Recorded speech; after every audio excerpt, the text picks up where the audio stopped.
Have you ever looked up at the night sky and wondered, who made all this? Why are we here? What's the point of it all? Is there someone or something greater watching over us? Some call it God, others call it the universe. Some believe, some doubt. But almost everyone asks the same question eventually. Who is God? In today's video, we're going on a journey through history, through reason, through science, and even through personal experience. This isn't about forcing belief. It's about understanding what the idea of God really means and why it might matter more than ever today. Before we begin, let's define something important. When we say God, what do we mean? To some, God is a personal being, a creator who listens, who acts, who loves. To others, God is a force, an energy that runs through the universe. Some believe God is in everything. Some think God is completely separate from the world. And some don't believe at all. But here's what unites all these views. They come from people searching for meaning, for truth, for hope. That's what this video is about. The idea of God is not new. For as long as there have been people, there has been the search for the divine.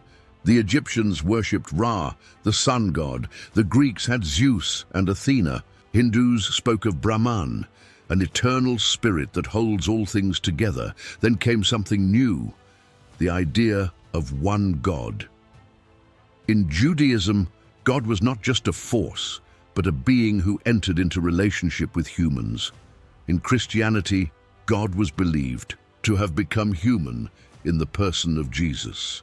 In Islam, God, Allah, was declared as completely one, without form, but full of mercy. Through thousands of years, billions of people have shaped their lives around this central question. Who is God? And what does he want from us? Let's step out of religion for a moment. Even philosophers, some of them not religious, have argued that God might be real.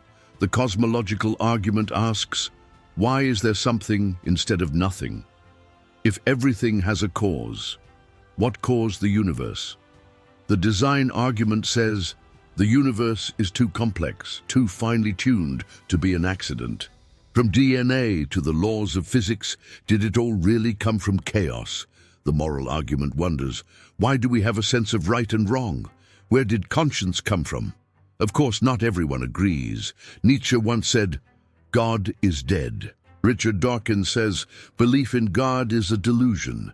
But others, like C.S. Lewis, once an atheist, changed their minds, not because of fear, but because of reason.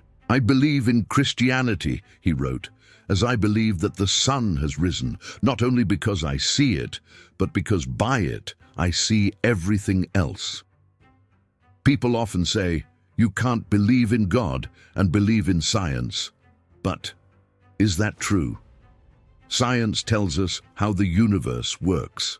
But it doesn't always answer why it exists.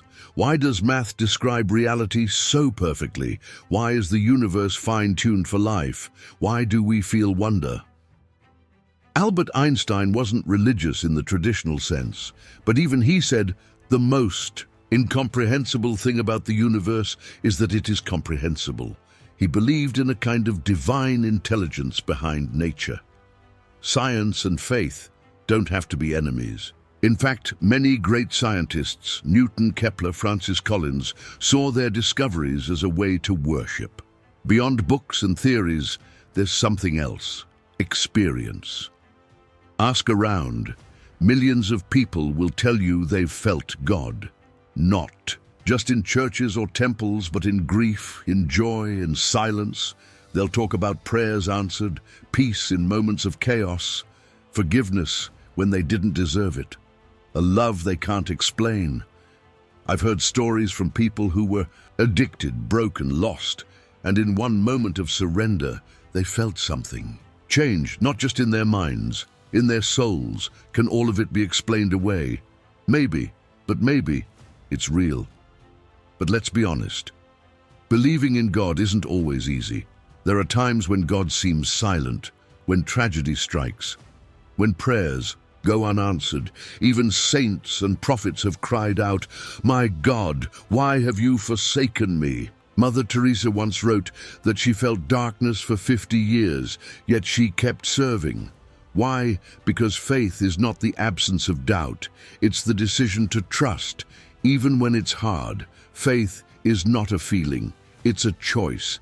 So what difference does God make? Today, for many, belief in God leads to loving others, forgiving enemies, fighting for justice, serving the poor, living with purpose. It's not about having all the answers. It's about living as if life means something, and in a world that often feels cold, chaotic, and meaningless. That's no small thing. Maybe you believe in God. Maybe you're not sure. Or maybe you've given up on the idea. But what if God hasn't given up on you? What if God is closer than you think? Not far off in the clouds, but present, here, now, in your questions, in your pain, in your hope. Maybe, just maybe, God has been speaking to you all along. If this video spoke to you even just a little, consider subscribing, leave a comment, tell your story, ask your questions, and check out this next video. The hidden beauty of the Bible you never noticed, because the journey doesn't end here.